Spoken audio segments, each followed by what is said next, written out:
bersama saya di channel Sari Lovely, berbincang seputar kesehatan bersama saya, Bidan Sari. Oke ibu-ibu, kali ini Bidan Sari mau cerita apa ya sama ibu-ibu ini semua? Kali ini Bidan Sari mau cerita pengalaman langsung Bidan Sari di TKP. TKP kayak kasus pidana atau perdata aja ya. Kali ini Bidan Sari mau cerita langsung pengalaman yang dialami baru-baru ini di puskesmas tempat Bidan Sari bekerja. Nah ibu-ibu jangan kemana-mana ya, karena informasi ini penting loh, karena kita bicara langsung kenyataan yang saya hadapi. Oke, kasus apa sih yang Bidan Sari hadapi? Yang pertama adalah kasus kelahiran dengan kondisi yang normal. Kalau dikatakan kelahiran dengan kondisi yang normal, artinya syarat untuk usia ibu memenuhi, syarat jarak kehamilan ibu memenuhi, tenaga ibu masih bagus, ya kan? Artinya semua normal, tidak muda dan tidak tua, ya. Oke, untuk kasus kelahiran ini, setelah kita baca-baca mungkin kita bisa baca-baca di info-info tentang kesehatan lainnya, bahwasanya kelahiran normal itu karena ada tenaga ibu yang kuat, bayi juga mantap, jalan lahir mendukung. Nah, itu ya kan? Nah, jadi kasus ini bisa kita buktikan bahwasanya apa yang dikatakan teori itu juga benar, pengaplikasiannya juga benar.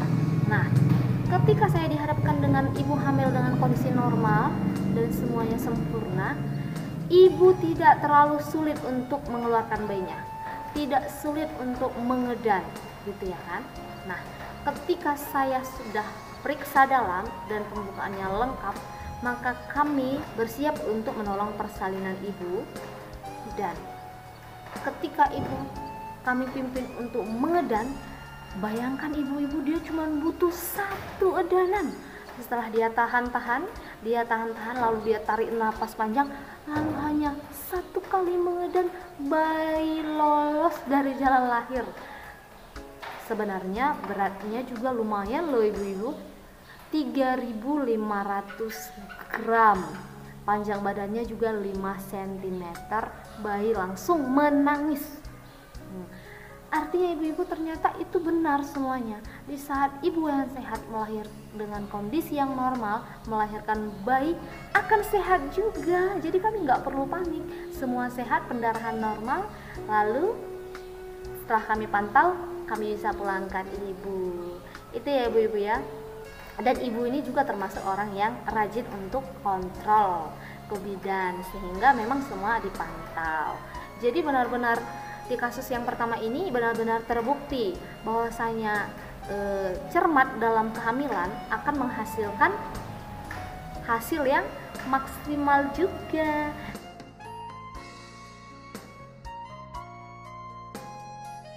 Nah, sekarang bidan kasus keduanya apa gitu ya kan? Kasus kedua saya adalah kelahiran dengan post-death. Ibu-ibu tahu post-death? Lewat waktu. Nah, kenapa? Coba tebak ibu-ibu terjadi kenapa bisa jadi post-death. Nah, cerita ibu ini anaknya sudah 3 dan ini termasuk kehamilan yang keempat, sehingga ibu ini mengatakan, anak saya dari anak pertama sampai ketiga sehat-sehat aja kok bidan, jadi menurut saya ya nggak apa-apa, nanti pada saat melahirkan aja ke tenaga kesehatannya. Salah ibu-ibu. Nah, dianjurkan kontrol itu bukan hanya sekedar dicek tensinya, dicek tinggi pundus uternya, bukan. Di situ juga bidan memperhatikan apakah ini masih normal sesuai dengan tanggal, dengan tafsiran kelahirannya, apakah sudah melewati. Nanti ketika melewati, bidannya akan kasih tahu, ibu kita sebaiknya ke rumah sakit untuk melakukan pemeriksaan karena kehamilan ibu sudah lewat waktu, untuk menghindari beberapa hal yang berbahaya juga untuk janin ibu.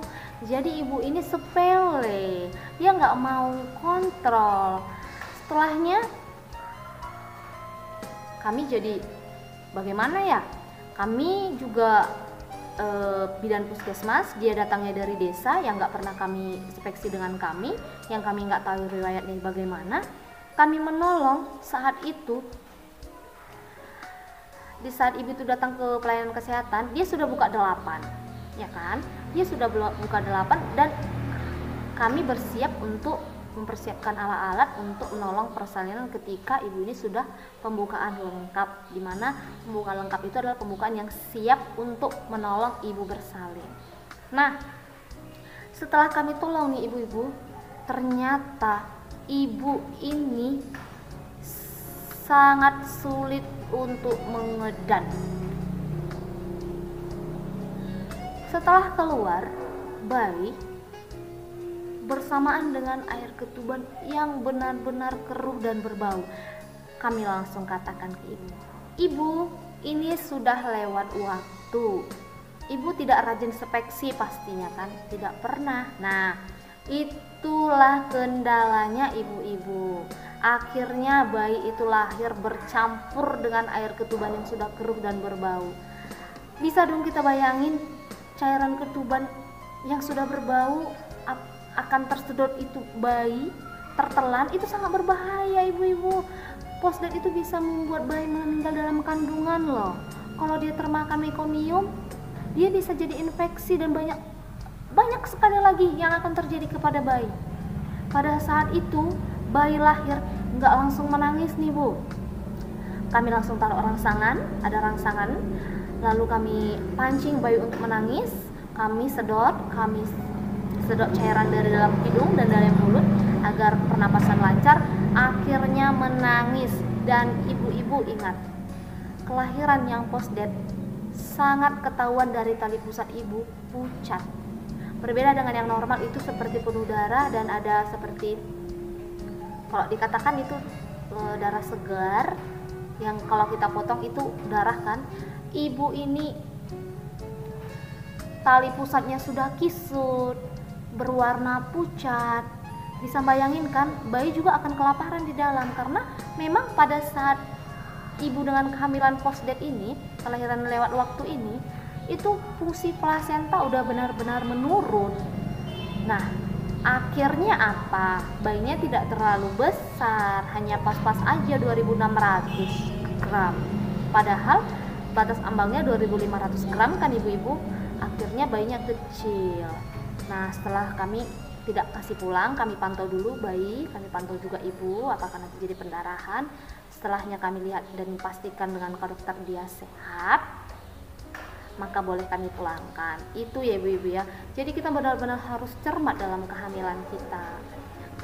Mungkin kasus-kasus kehamilan sebelumnya tidak akan seperti kasus-kasus kehamilan selanjutnya.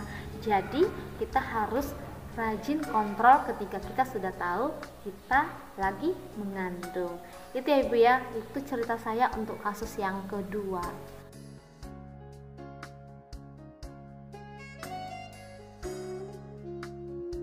Nah, kasus yang ketiga apa Bu Bidan? Ini kasus yang ketiga, melahirkan dengan resiko tinggi dengan usia yang resti. Ya kan ibu? Usia ibu ini melahirkan udah usia 42 tahun. Kebayang nggak tuanya kan? Nah, di sini benar-benar terbukti tenaga ibu sudah tidak ada. Ibu lemas, terpaksa kami berikan cairan infus. Kami infus ibu dan kami tanyakan. Nah, ini ceritanya Bu sebelumnya seperti ini ibu ini. Ibu ini sudah hamil ke-9. Dia melahirkan sudah ke-8. Udah kan ibu-ibu? Nah, di saat kehamilan ke-8, karena kebetulan rumah ibu ini tidak terlalu jauh dari puskesmas tempat saya kerja, banyak ibu-ibu bidan lainnya kalau ibu ini lewat atau bapak ini lewat mengingatkan, "Pak, ibunya di KB ya," supaya menghindari terjadinya hal-hal yang tidak baik. Nah, si ibu jawab apa? "Udahlah ibu bidan, toh kalau misalnya makin tua juga peranakanku kering kok. Keringnya itu nanti tidak akan terjadi apa-apa." Nah, berkali-kali diingatkan namun tidak didengar. Hamil anak ke-9. Oke, untuk perjalanan kehamilan mungkin dia lancar-lancar saja. Di saat persalinan nih ibu-ibu terasa waktu di saat dia dipimpin dengan pembukaan yang lengkap, ibu itu sama sekali tidak kuat. Ibu itu sama sekali tidak kuat dan lemas. Terpaksa infus masuk dan kami berkata, "Ibu, apakah ibu yakin untuk melahirkan normal? Karena kami baiknya menyarankan kita ke rumah sakit." Nah, mungkin nanti bisa dibuat steril ya ibu ya, steril supaya KB steril, jadi nggak masalah gitu kan. Nah, ibu-ibu ini bilang, "Tidak, bidan saya kuat, saya akan melahirkan normal." "Ibu yakin?" kami bilang. Terpaksa kami bantu, kami berikan cairan juga, kami beri makan, kami beri semuanya agar ibu ini benar-benar kuat. Yakin. Nah, ibu ini nggak mau nih ke rumah sakit, itu kasusnya. Bapak juga udah kami panggil, nggak mau juga. Terpaksa kami benar-benar fokus nih kepada pasien nih. Dipimpin mengedan, putus. Tarik nafas sebentar, udah mau didorong, putus. Nah, si bayi jadi masuk, maju mundur. Itu bahaya loh, kepala bayi bisa kaput loh, ya kan? Jadi kami tegas katakan, ibu kalau tidak bisa mengedan dengan baik, maka kita harus ke rumah sakit. Tidak ibu, bidan saya akan berusaha. Nah, mungkin dengan semangat dia yang takut ke rumah sakit, mungkin membayangkan pisau-pisau bedah, ibu itu dengan sekuat tenaganya, akhirnya dengan segala kekuatan penuh ibu itu mengeluarkan bayinya. Masalahnya ya kan ibu-ibu, bayinya juga lumayan gede, 3.800 gram. Aduh, untung aja nggak terjadi apa-apa, tidak ada sobekan, semuanya lancar. Bayi kebetulan juga langsung menangis. Namun tenaga ibu setelah itu lemas, ya kan. Nah, di situ kan ibu-ibu kita harus benar-benar memperhatikan usia kita. Bagusnya ini udah tua gitu kan. Jadi kalau kita misalnya usia nikahnya udah 30, ya buatlah jarak kehamilannya 2 tahun dengan anak pertama, kedua, ketiga gitu kan. Jadi di saat umur 40 tahun kita hanya tinggal membesarkan anak-anak kita, tidak hamil lagi gitu kan. Nah, di situ kami katakan, "Ibu, sudahlah. Ini sudah ya, udah 9 loh ibu, udah lengkap perempuan, udah lengkap laki-laki. Sudah ya ibu, sudah ya bapak, KB lah ya. Ini rezeki ibu kali ini lolos loh untuk melahirkan. Nanti di kemudian hari kita nggak tahu terjadi apa. Ibu tadi sudah kita lihat lemas, namun karena mungkin semangat yang sangat berjuang, akhirnya bisa." Nah, akhirnya bapak itu mengangguk. Baiklah ibu bidan. Nah, ternyata setelah ada kasus dulu ya, baru bisa informasi kesehatan itu nyampai gitu ya kan.